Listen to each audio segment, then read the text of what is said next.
जय श्री कृष्णा। राधे राधे भक्त जैनो। आज आप सभी ने श्रवण करेंगे सावन मास की मंगला गौरी की व्रत कथा। पौराणिक कथा के अनुसार एक समय की बात है। एक शहर में धर्मपाल नाम का एक व्यापारी रहता था। उसकी पत्नी काफ़ी खूबसूरत थी और उसके पास काफ़ी संपत्ति थी, लेकिन उसके कोई संतान नहीं होने के कारण वो काफ़ी दुखी रहा करता था।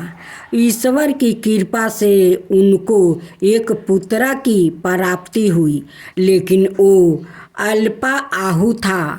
उसे यह श्राप मिला था कि 16 बरस की उम्र में सांप के काटने से उसकी मौत हो जाएगी।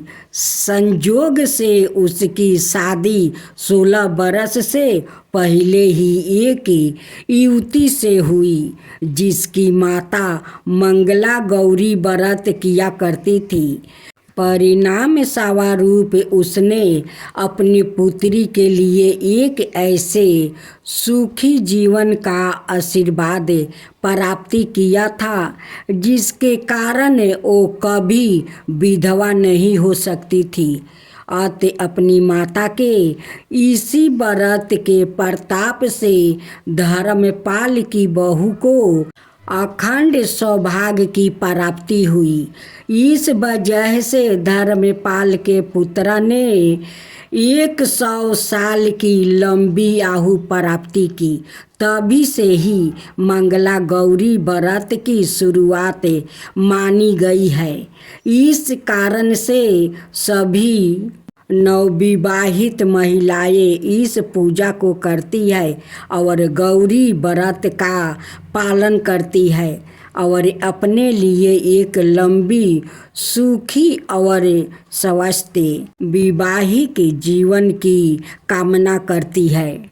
जो महिला उपवास का पालन नहीं कर सकती, वो भी कम से कम पूजा तो करती ही है। इस कथा को सुनने के बाद विवाहित महिला अपनी सास और ननद को 16 लड्डू देती है। इसके बाद वो यही प्रसाद ब्राह्मण को भी देती है। इस विधि को पूरा करने के बाद बाराती 16 बाती वाले दिए से देवी की आरती करती है। बारात के दूसरे दिन बुधवार को देवी मंगला गौरी की प्रतिमा को नदी या पोखर में विसर्जन कर देती है। अंत में माँ गौरी के सामने हाथ जोड़कर अपने समस्त अपराधों के लिए वो पूजा में हुई भूल चूक के लिए वो क्षमा मांगना चाहिए। इस व्रत और पूजा को परिवार की खुशी के लिए लगातार 5 बरस तक किया जाता है। अतः शास्त्रों के अनुसार यह मंगला गौरी व्रत नियमों के अनुसार करने से प्रत्येक मनुष्य के वैवाहिक सुख में बढ़ोतरी होकर पुत्रादि भी अपना जीवन सुखपूर्वक गुजारते हैं। ऐसी इस व्रत की महिमा है। श्रवण मास के मंगलवार के दिन ब्रह्म मुहूर्त में जल्दी उठे, नित्य कर्मों से निवृत्त होकर साफ सुथरे धुले हुए अथवा नहाए वस्तु धारण कर व्रत करे। माँ मंगला गौरी पार्वती जी का एक चित्र अथवा प्रतिमा ले, फिर नियम मंत्र के साथ व्रत करने का संकल्प ले। कृष्णा। राधे राधे भक्त जैनो। आज आप सुनेंगे मंगलवार के दिन हनुमान जी की व्रत कथा, साथ में तुलसी माता की व्रत कथा। क्योंकि मंगलवार के दिन तुलसी माता की कहानी सुनने के नियम है। क्यों लोग मंगलवार के तुलसी माता के कहानी सुनते हैं? क्योंकि तुलसी बगैर तो हनुमान जी भोग नहीं लगाते हैं। वो तुलसी होता है तभी वो भोग लगाता है, नहीं तो नहीं लगाते हैं। हनुमान जी वो है भंडार ख़त्म कर देते हैं एक तुलसी पाता का बगैर, लेकिन एक तुलसी पाता वो भंडार में पड़ जाता है तो भंडार कभी ख़त्म नहीं होता है। इसलिए तुलसी माता की गाथा लोग मंगलवार की सुनते हैं। और साथ में आरती चालीसा जो लोग इस हनुमान जी को गाथा सुनते हैं, उनकी आरती करते हैं, उन पर हनुमान जी जरूर प्रसन्न होते हैं। तो बोलो हनुमान जी की जय, हनुमान जी की जय। जय श्री कृष्णा, राधे राधे। भक्तजनों, आज हनुमान जी की आप लोग नई गाथा सुने। जो गाथा एक भाई और बहन का है। किसी शहर में एक परिवार था। उस परिवार में एक बेटी थी जो उनका कोई भाई नहीं था। जब कुसुम देखती है कि सब भाई अपना बहन से कितना प्यार करते हैं, अगर मेरा भी भाई होता तो मुझसे प्यार करता। एक दिन वो हनुमान जी के मंदिर में जाती है और हनुमान जी से कहती है कि हनुमान, सब भाई अपने बहन से प्यार करते हैं, मुझे भी एक भाई दो कि भाई मेरा मुझसे प्यार करे। अगर मेरा भाई होगा तो आपका मंदिर में मैं आकर लड्डू का भोग लगाऊंगी और आपको आरती उतारूंगी। उस हनुमान जी का प्रतिमा से आवाज आता है कि कुसुम, अगर तुम्हारा भाई आ गया और तुम मुझे भूल गई तो वो कहते हैं कि तुम मुझे वादा करो कि तुम्हारा भाई आने के बाद तुम मुझे नहीं भूलोगी। कुसुम कहती है कि हनुमान जी, मैं कभी नहीं भूलूंगी, मैं जरूर मंदिर में आऊंगी, आपको भोग लगाऊंगी और आरती उतारूंगी। हनुमान जी कहते हैं कि ठीक है, देखो मेरे सामने चना मिर्च है, उसमें से तुम ले जाओ और अपना माँ को खिला देना। कुसुम चना मिर्च ले जाती है, अपना माँ से कहती है कि माँ, हनुमान जी बोले थे कि ये चना मिर्च अपना माँ को खिला देना, इसे खा लो। माँ खुशी खुशी खा लेती है। कहती है कि बेटी, जब हनुमान जी बोले हैं इस चना मिर्च को खाने के लिए तो मैं ज़रूर खाऊंगी, दो मैं खा लेती हूँ। जब उनकी माँ चना मिर्च खा लेती है, उसका बाद वो गर्भवती रह जाती है। 9 महीना का बाद उनकी घर में एक भाई जन्म लेता है। उनकी खुशी का कोई ठिकाना नहीं था। उनकी माँ भी खुशी थी। कुसुम खुशी के मारे कहती है कि अब मेरा भाई मुझसे प्यार करेगा, अब मेरा भाई मुझसे प्यार करेगा। कुसुम का माँ बड़े अच्छे से लालन पालन करती है। देखते देखते उनकी भाई 5 बरस के हो जाता है। कुसुम अपना भाई का प्यार में हनुमान जी का दिए हुए वादा को भूल जाती है कि मैं एक दिन हनुमान जी को मैं वादा किया था कि मैं आपका मंदिर आऊंगी और लड्डू का भोग लगाऊंगी, आपको आरती उतारूंगी। ये बात को कुसुम एकदम भूल गई थी। एक दिन कुसुम अपना भाई को लेकर उसी पीपल का पेड़ के पास वो खेलने जाती है। वो खेलते खेलते उनकी भाई गुम हो जाता है उसी पीपल का पास। अब तो कुसुम अपना भाई को खोजती है, पुकारती है, रोहन रोहन तुम कहाँ हो, रोहन रोहन तुम कहाँ हो। उसी पीपल के पास हनुमान जी बहुत पहले से उस लते पत्ते से ढक गए थे। वहाँ पर किसी को पता नहीं था कि यहाँ पर हनुमान जी लते पत्ते से ढके हुए हैं। कुसुम अपना भाई को पुकारते पुकारते उसी जगह आ जाती है जहाँ हनुमान जी बहुत पहले से उस पीपल के लते पत्ते से ढके हुए थे। वही पर आ करे कुसुम बेहोश होकर हनुमान जी के ऊपर गिर जाती है। तभी उस हनुमान जी का प्रतिमा में जान आ जाता है। कुसुम को हनुमान जी वो मिट्टी में गिरने से बचा लेते हैं। जब कुसुम का होश आया तो वो देखती है कि हम तो हनुमान जी के ऊपर गिरे हुए हैं और बेहोश है। तब कुसुम का हनुमान जी को वो वादा याद आ गई। हाथ जोड़ कर वो कहती है कि हनुमान जी मुझे क्षमा कर दीजिए, मैं अपना भाई को प्यार में आपको दिए हुए वादा को मैं भूल गई थी, मुझे क्षमा कर दीजिए। मैं काल से आपको आऊँगी और यहाँ पर लड्डू का भोग लगाऊंगी और आरती उतारूंगी। कुसुम उस हनुमान जी को उस पीपल के लते पत्ते से वो बाहर करती है और कहती है कि मैं रोज यहाँ पर आऊँगी और आपका पूजा करूँगी। हर मंगलवार को मैं उपवास करूँगी, आपको भोग लगाऊँगी और आरती उतारूँगी। हनुमान जी कहते हैं कि कुसुम सुबह के भूला अगर शाम को आ जाए तो उसे भगवान क्षमा कर देते हैं। मैं तुम्हें क्षमा कर देती हूँ। कम से कम तुम्हारा दिए हुए वादा तो याद आ गया। हनुमान जी उनकी भाई को सामने आन दिया।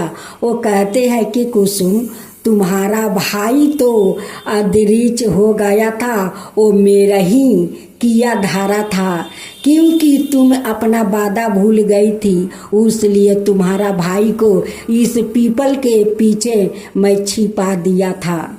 कुसुम रोज उस पीपल के पास अपना भाई को लेकर आती है, हनुमान जी को भोग लगाती है, आरती उतारती है। हर मंगलवार को वो उपवास करती है। बड़े श्रद्धे भक्ति से वो हनुमान जी का पूजा करती है। हनुमान जी बहुत उन पर प्रसन्न थे।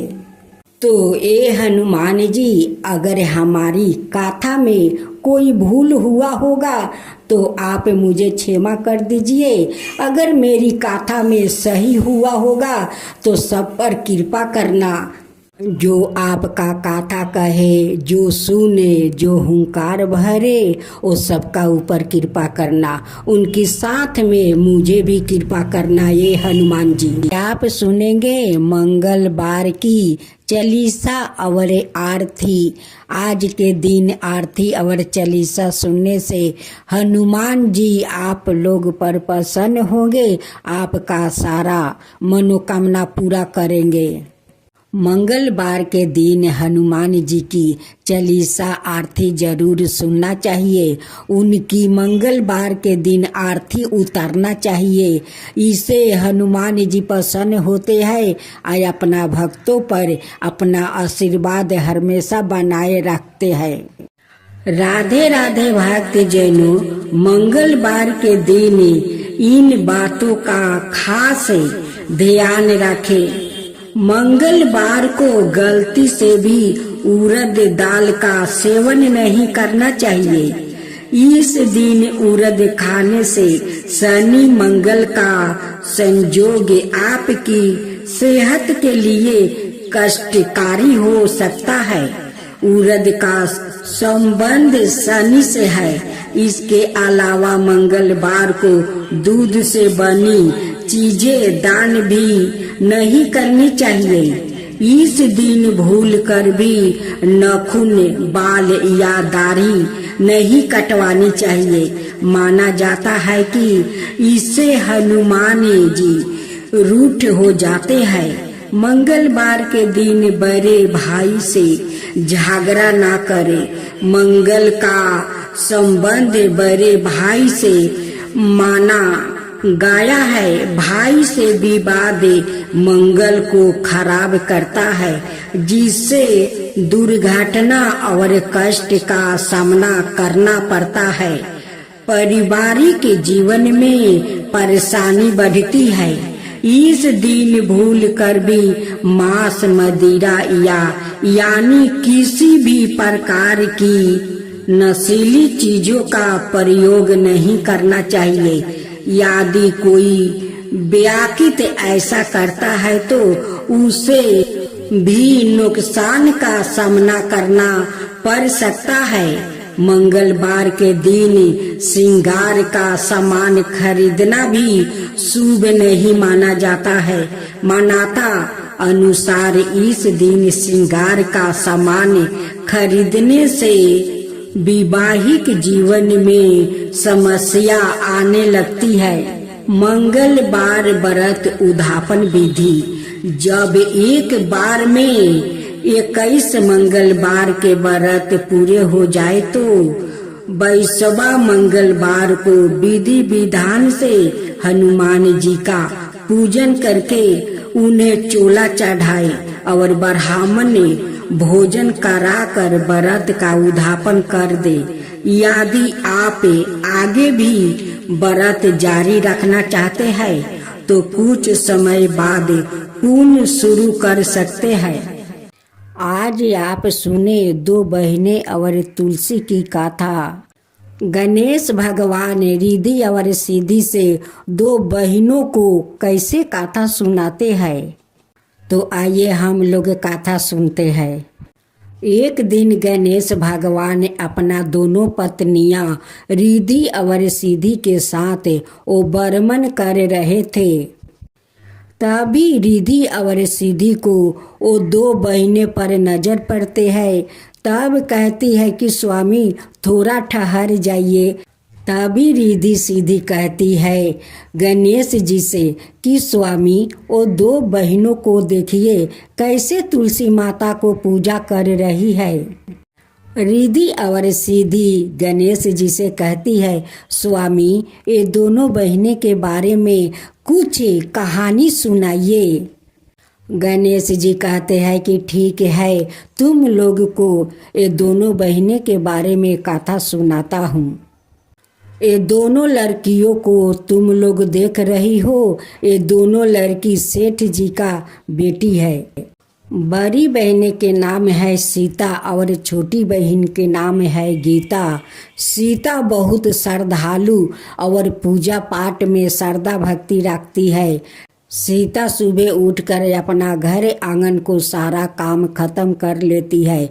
स्नान करके तुलसी माता को श्रद्धा भक्ति से पूजा करती है।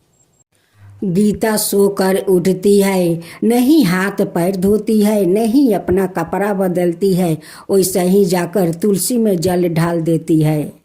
कभी कभी तो गीता एक हाथ से कुछ खा रही है और दूसरे हाथ से तुलसी में जल ढाल रही है। क्योंकि गीता का पूजा पाठ में तो मन नहीं था और नहीं वो करना चाहती थी। उनकी पिताजी कहते हैं कि दोनों बहनें मिलकर तुलसी का सेवा करो। गीता अपना पिताजी के दिखावा के लिए करती है या जाकर कहती है कि पिताजी मैं तुलसी का पूजा कर लिया। देखते देखते सेठ जी के दोनों बेटी बड़ी हो जाती है। एक दिन सेठ जी अपना दोनों बेटी के लिए घर बार ढूंढने जाते हैं और ढूंढ कर वो दोनों बेटी को शादी कर देते हैं। दोनों अपना अपना ससुराल चली जाती है।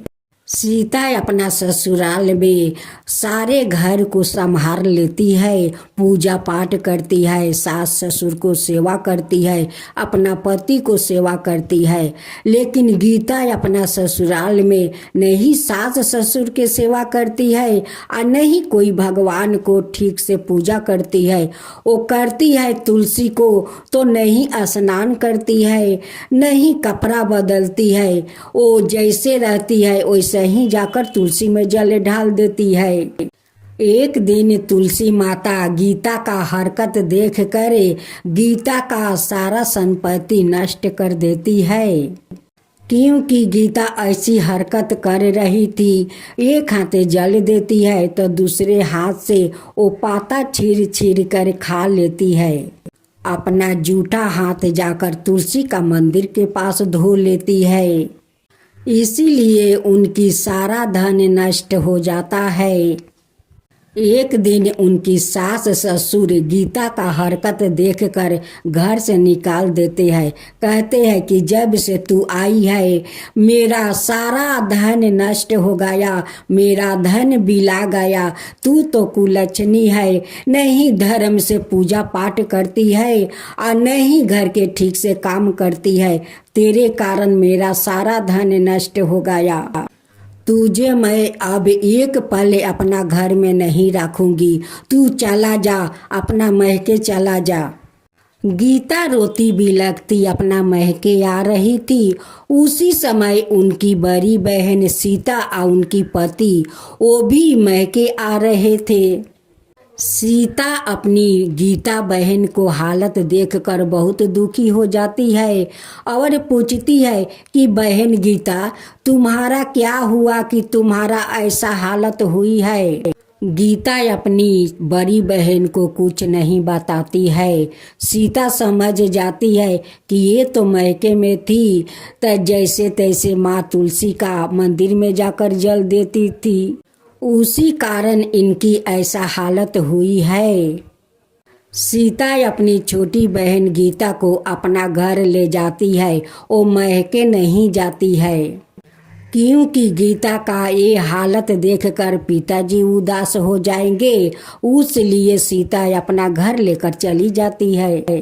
गीता को समझा बुझाकर कुछ धन देती है या धन देकर जाकर उनकी ससुराल में गीता को छोड़ आती है। उनकी सास ससुर को बुझा देती है कि अब ऐसा कभी वो नहीं करेगी, अब धर्म पालन करेगी। अब तो गीता अपना ससुराल में जाकर सास ससुर का सेवा करने लगी, तुलसी माता का पूजा करने लगी, विष्णु भगवान का पूजा करने लगी।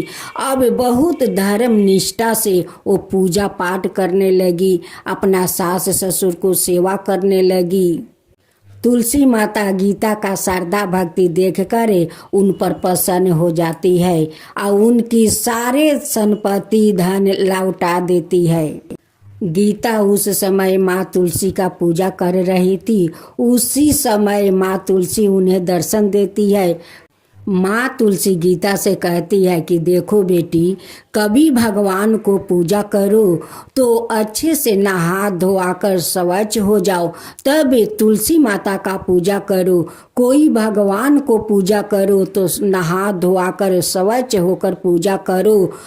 जो मनुष्य धर्म पूर्वक तुलसी माता का पूजा करते हैं, विष्णु भगवान का पूजा करते हैं, उन पर माँ तुलसी प्रसन्न होती है, विष्णु भगवान भी प्रसन्न होते हैं और उनकी सारे इच्छा पूर्ण कर देते हैं। गणेश भगवान रिद्धि और सिद्धि से कहते हैं कि रिद्धि सिद्धि ये दोनों बहनों को देखी माँ तुलसी का कैसे श्रद्धा भक्ति से पूजा करने लगी। उनकी बड़ी बहन अपना छोटी बहन को कितना अच्छा से समझा बुझाकर उनकी ससुराल में जाकर दियाती है और वो जाकर अपना ससुराल में अच्छे से सास ससुर को सेवा करती है, माँ तुलसी का पूजा करती है। और माँ तुलसी उस गीता पर प्रसन्न होकर उनकी सारे धन लौटा देती है। यही है माँ तुलसी और दो बहनें की कहानी। एक कहानी को समझी। रिद्धि सिद्धि कहती है कि हाँ स्वामी, मैं समझ गई। माँ तुलसी सारा देश दुनिया का घर घर में बास लेती है। यही माँ तुलसी का कहानी है। जय माँ तुलसी, जय माँ तुलसी। भक्त